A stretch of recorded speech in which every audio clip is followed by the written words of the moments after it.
Hello friends, welcome to my YouTube channel. આજે આપણે બનાવીશું બારેમાસ સ્ટોર કરી શકાય તેવી લસણની ચટણી. જ્યારે કોઈ પણ ગ્રેવીવાળું શાક કે જેમાં લસણનો ઉપયોગ થતો હોય તેમાં પણ આ ચટણી એડ કરી શકાય છે.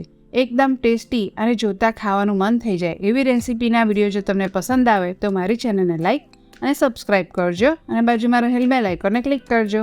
લસણની ચટણી બનાવવા 200 ગ્રામ લસણ ફોલીને સાફ કરી લીધું હતું અને આ મરચાં કટરમાં ક્રશ કર્યું છે, જેથી લસણમાંથી પાણી નીકળે નહીં અને લસણની ચટણી આખું વરસ સારી રહે.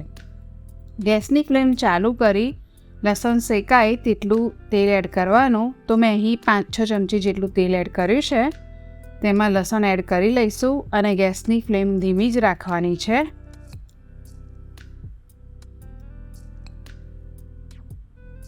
ગેસની ફ્લેમ ધીમી રાખીશું તો લસણ સરસ શેકાઈ જશે.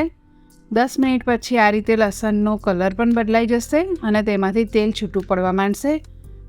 બસ આ રીતે. એટલે આપણે ગેસની ફ્લેમ બંધ કરી દેવાની અને એકદમ ઠંડુ થવા દેવાનું. ત્યાર પછી તેમાં 1 ચમચી મીઠું એડ કરવાનું. તમે તમારા સ્વાદ પ્રમાણે મીઠું એડ કરી શકો છો. તેમાં 2 ચમચી કાશ્મીરી લાલ મરચું એડ કર્યું છે.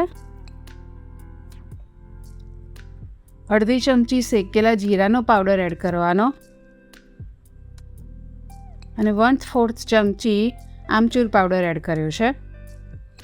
તો આ રીતે બનાવેલી ચટણી રોટલો, રોટલી, થેપલા સાથે ખાવાની ખૂબ જ મજા આવે છે. બધું સરસ મિક્સ કરી લેવાનું.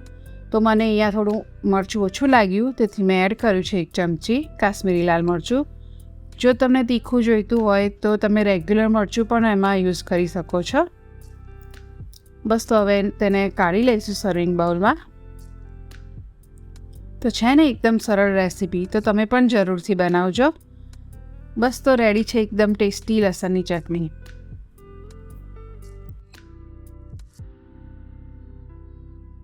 જો તમને મારો વિડીયો પસંદ આવ્યો હોય તો લાઈક કરજો, શેર કરજો અને આવી જ નવી રેસીપી માટે મારી ચેનલને સબસ્ક્રાઈબ કરજો.